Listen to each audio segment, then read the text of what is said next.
শীর্ষাসন আসনের রাজা। শীর্ষাসন কথার মানে হচ্ছে আসনের শীর্ষে। যত রকম আসন আছে তার মধ্যে আসনের শীর্ষে হচ্ছে শীর্ষাসন। শীর্ষাসন শারীরিক যত রকম সমস্যাকে মেনটেন করার পিছনে আমাদের ব্রেনের সিস্টেম অনেকাংশে দায়ী। ব্রেনের সিস্টেমকে ঠিক করতে গেলে সঙ্গে শরীরের কাঠামো ঠিক রাখতে গেলে শরীরের digestion system, respiratory system, circulatory system, neurotransmitter system, সমস্ত সিস্টেমকে সঠিক রাখতে গেলে শীর্ষাসনের বিকল্প নেই। কিন্তু শীর্ষাসন সবাই অভ্যাস না করলে করতে পারেন না। শীর্ষাসন ইউটিউবে বহু ভিডিও পাবেন, সবই কম বয়সের লোকের অভ্যাস। আমাদের ভিডিওটা দেখার পর অবশ্যই ভুল করে কেউ শীর্ষাসন আমার মতো বা আমাকে নকল করতে যাবেন না। এটা দীর্ঘদিনের অভ্যাসের ফল। অভ্যাস করলে তবে এটা করা যায়। তবে হ্যাঁ, যদি আপনি করতে চান তাহলে অবশ্যই যোগ প্রশিক্ষকের সামনে নির্দিষ্ট নিয়ম মেনেই শীর্ষাসন অভ্যাস করা উচিত। এবার আমি দেখাচ্ছি আজকে শীর্ষাসন শুরু করার পদ্ধতি কি। যারা প্রথম থেকে শুরু করতে চান তারা কিভাবে শীর্ষাসন অভ্যাস করবেন, সেই অভ্যাসের পদ্ধতিটা আমি আজকে বলবো। প্রথম কথা, শীর্ষাসন মাথা নিচের দিকে থাকে, পা উপর দিকে থাকে। সামনে আমরা কখনোই পড়ি না, পড়ার ভয় থাকে পিছনে। অর্থাৎ যারা প্রথম শীর্ষাসন শুরু করবেন অবশ্যই পিছনে দেয়াল সাপোর্ট নিয়ে শুরু করবেন। কখনোই কিন্তু দেয়াল সাপোর্ট ছাড়া শীর্ষাসন শুরু করবেন না। আসুন দেখি। এই যে দেয়ালকে সাপোর্ট নিয়ে শীর্ষাসন অভ্যাস করা খুব জরুরি। এছাড়া শীর্ষাসন অভ্যাস করা কখনোই উচিত নয়।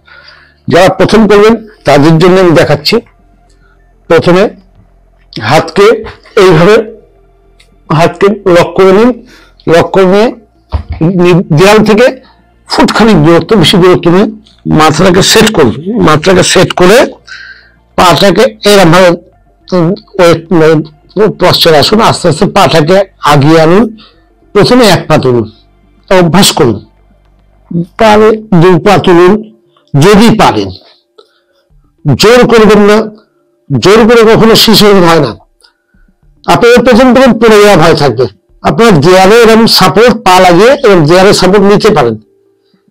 দেয়ালে যদি পা লেগে যায় তাহলে কিন্তু পড়ার কোনো ভয় নেই। সামনে পড়লে কিচ্ছু হয় না, পিছনে পড়ে গেলে কিন্তু ঘাড়ে লাগার চান্স থাকে এবং এতে বড় ক্ষতিও হতে পারে। অর্থাৎ শীর্ষাসন কখনো দেয়াল সাপোর্ট ছাড়া করবেন না। অভ্যাস হয়ে যাওয়ার পর তারপরে কিন্তু দেয়াল সাপোর্ট ছাড়াও শীর্ষাসন করা যায়।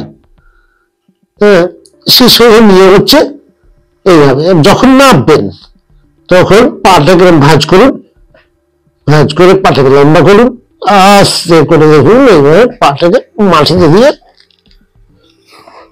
উঠে পড়ুন। শীর্ষাসন করার পর অবশ্যই কিন্তু তাড়াসন অথবা শবাসন করা উচিত। কারণ রক্তের ফ্লো মাথার দিকে গেছে, মাথার থেকে রক্তের ফ্লোটাকে সমান্তরাল করা। শবাসন অথবা তাড়াসন যে কোনো একটা আসন করা উচিত।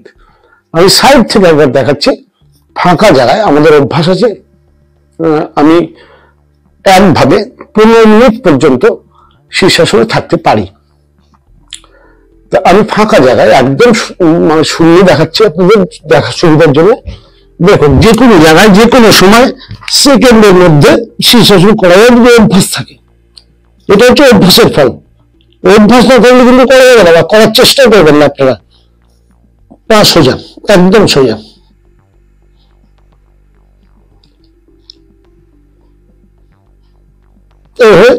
থাকুন। টোটাল ব্লাডের সাপ্লাই পায়ের দিক থেকে মাথার দিকে আসে। সবই তো বিভিন্ন সমস্যা। শীর্ষাসনটা এমন একটা আসন যে আসলে কি গুণ বলতে গেলে ঘন্টার পর ঘন্টা বলতে হবে, অত জানার দরকার নেই। শীর্ষাসন অর্থাৎ আসনের শীর্ষে, এটা মাথায় রাখুন এবং প্রতিনিয়ত অভ্যাস করার চেষ্টা করুন। আচ্ছা, যারা কোনোদিন শীর্ষাসন করেননি তারা কি করবেন? তারা শীর্ষাসনের মতো আরেকটা আসন আছে, অনেকটা শীর্ষাসনের উপকারিতা পাওয়া যায়, সেটা হচ্ছে সর্বাঙ্গ আসন। আমার ভিডিও আপলোড করা আছে, দেখে নেবেন। সর্বাঙ্গাসন করতে পারছেন না, তাহলে কি করবেন? তাদের জন্য একটা প্রস্তাব আছে। দেখুন, প্রস্তাবটা হচ্ছে কিচ্ছু না, দেয়ালের কাছে যখন চলে যান, আপনার প্রস্তাব বেশ দেয়ালে লাগিয়ে দিন, শুয়ে পড়ুন, পাটাকে দেয়ালে তুলে দিন। এইভাবে যদি 10 মিনিট, 15 মিনিট, 20 মিনিট থাকতে পারেন, তাহলেও কিন্তু আপনার শীর্ষাসনের ওই দুধের স্বাদ ঘোলে মেটার মতো কিছুটা কাজ হবে।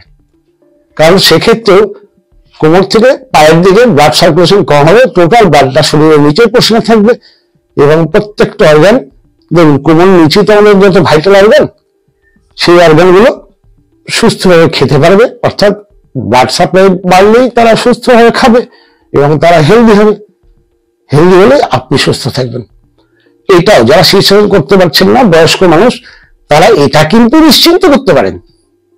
এইটি করতে গেলে কোনো বাধা নিষেধ নাই, নিরাপদ এবং সম্পূর্ণ উপকারী আসন হচ্ছে এই আসনটি।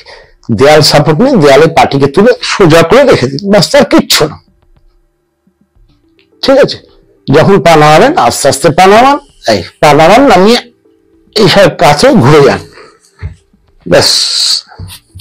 কিছুক্ষণের জন্য শবাসন করুন, কিছুক্ষণের জন্য শবাসন করুন। শবাসন অর্থাৎ বিশ্রাম, আর কিচ্ছু না।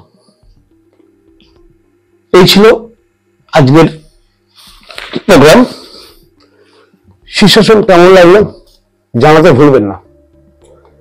যারা অভ্যাস করেন না তারা কিন্তু ভুল করেও আমাকে কপি করার চেষ্টা করবেন না। হ্যাঁ, যারা আগে করেছেন তারা প্রথমে দেয়াল সাপোর্ট নিয়ে করতে পারেন।